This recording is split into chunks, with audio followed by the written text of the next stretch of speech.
Degrees and certifications usually symbolize a pathway to success and promotion. The popular thought is the more degrees and certifications you obtain, the more success you'll have, especially when we're referring to the popular master's degree. What people don't realize is, though, that this is not an automatic rite of passage.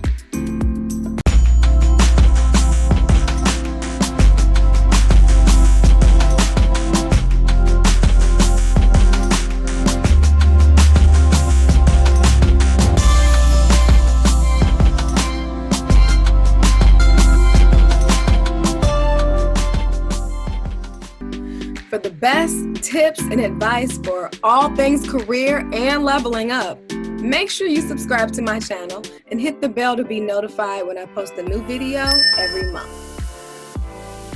As an MBA, I can certainly attest to my expectations being shaken and just rocked, and then having to go back and having to realign with what my degree actually means for my career. I've also helped my clients do the same thing, to properly put their master's degree to good use so that time that they spent studying doesn't seem like it was a waste.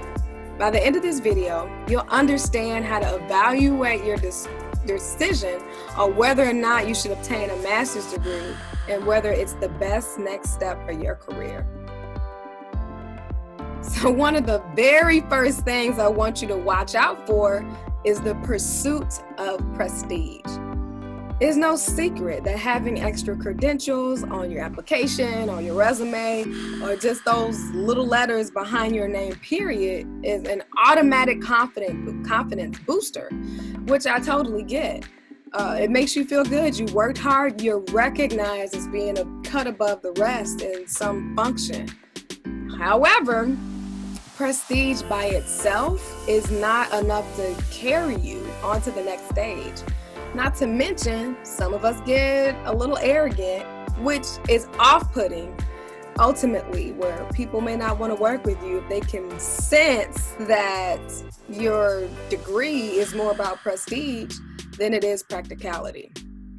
Also, the prestigiousness does not substitute your capability and your work experience. You still need those things. And within certain companies, they're not looking at the prestige at all. They're just looking at requirements. It's simply data in some cases. And we'll go over this more in a second, but in every industry, that's not required. So you have to remember that the prestige that maybe you feel good about, employers might not care about at all. So you'll be walking around in this prestige by yourself. And with all the work and the money that goes into it, you got to think about if that's really worth it, if that's the primary reason why you're considering pursuing a master's degree. So before you sign away at least 2.5 years of your life, make sure you check yourself and grab a hold to reality. This next one is extremely important. When you're considering a master's degree, make sure you determine if your industry or if your function actually requires it. I touched on this a bit in the previous point, but I've seen people run to get their master's degrees and then be upset that employers are not knocking down the door trying to hire them. But as I mentioned, all employers or all functions and all industries don't really require that you have a master's degree. People think that if they've been working in a certain field or a certain place looking to get a promotion, that the master's degree is what's going to tip the balance in their favor. And sometimes that is the case, but not all industries are looking for this, especially from an entry-level position or with moderate experience. Sometimes with mid-level manager, you'll see that. That's why it's extremely important that you understand the dynamic of your industry and your function before you spend all this time getting a master's degree. So ensure that you study your industry and the positions that you currently qualify for to see if that requirement of MBA or master's degree is even anywhere on a career ladder. Are you considering enrolling in a master's program to further your career? Comment below to tell me what led you to make that decision. I would love to hear about it. The third aspect I want you to consider when potentially pursuing a master's degree is to be honest about the commitment needed for you to have a productive experience. A master's degree is not something that you stumble upon, that you casually stroll into. It requires some attention, your attention, and a time commitment, which means that you'll be taking time and attention from somewhere else. You got to think about it. Can you comfortably give up something? Can you afford that? Do you actually want to do that? And if you don't, no shade, but just be honest with yourself first and foremost. I know several people who've started a master's degree or other degrees knowing that they already have a full plate. So then they end up struggling through the program, or they drop out in the middle of it. And for those who haven't returned to finish it, it was just a waste, really, of time, all this extra stress that you didn't necessarily need, or it's adding stress in other areas in your life because you didn't plan for it or you didn't think about what you would have to give to it.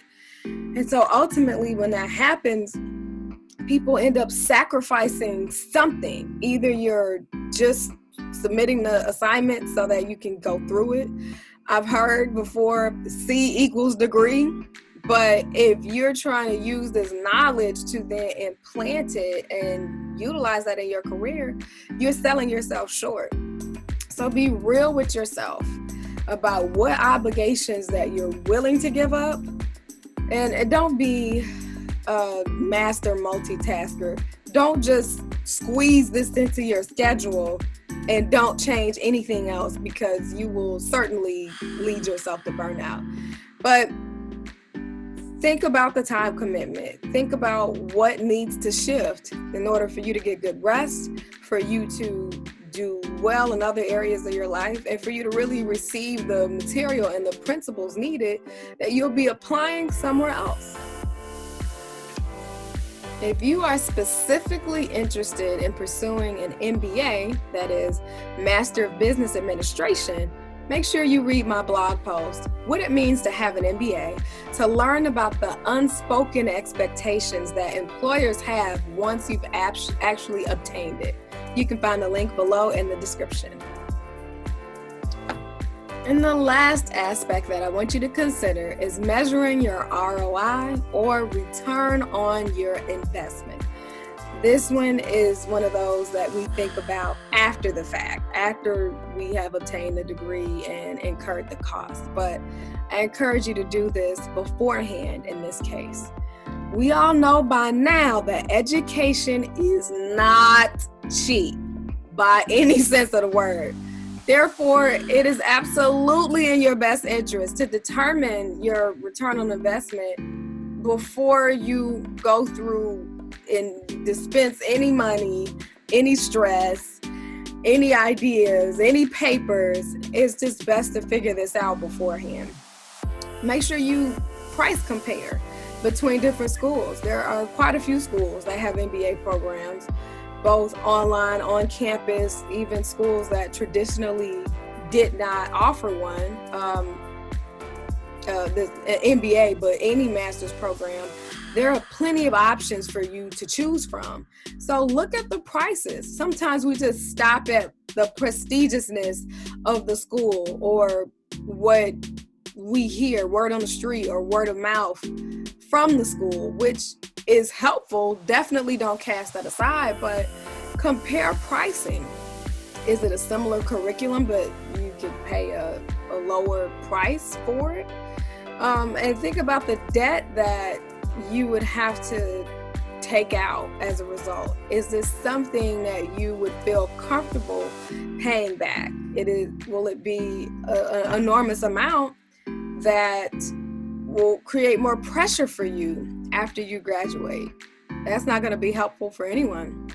And of course, the monthly payment. You can break that down now to see 6 months after graduation, what would my monthly payment for this loan be before I even start this program? And then most importantly, if you're considering this degree and you're working within your career, you're hoping for a boost in reputation and promotion and ultimately salary, right? So that goes hand in hand with ascertaining whether or not this is actually required in your industry or function, like I mentioned in the second point. If your industry or function does not require, is not looking for someone with a master's degree, then obtaining one may not get you a large bump in salary. But if that is the next step in your career ladder rung, then go ahead and do that. Look up how much people in your position make once they have a master's degree. What does the next level pay after that? So say that you obtain a new position and you stay in it for 5 to 7 years. So what's the next level after that? Is that something you're satisfied with? Is that something you're comfortable with? Is it justifiable enough for you to take out a loan? Make sure I know that's a lot, but I'm trying to save you the heartache beforehand. Also, you need to research whether you taking this class is going to apply to either the career you're within now, or if you're transitioning careers completely, is what you're learning going to be applicable at that time? So is the knowledge that you're taking, are you going to actually use that? Because if not, why go through taking a curriculum or a certain set of classes just to have letters if it's not going to help move the needle in your career at all? Just another thing to consider. All right, well, there you have it. I've provided you with the key factors that you should consider in pursuing a master's degree in order for you to make heftier strides in your career. But do you know what it takes to be successful with or without a degree? Check out my video, Why You Need to Define Success for Yourself, in order to establish a foundation that starts with you. And also, continue the conversation with me by joining my Facebook group, From Stagnant Job to Ideal Career. And most importantly, if you like this video, let me know by commenting on it, liking it, subscribing to it, or sharing it with your friends or family who are also considering obtaining a master's degree. See you next month.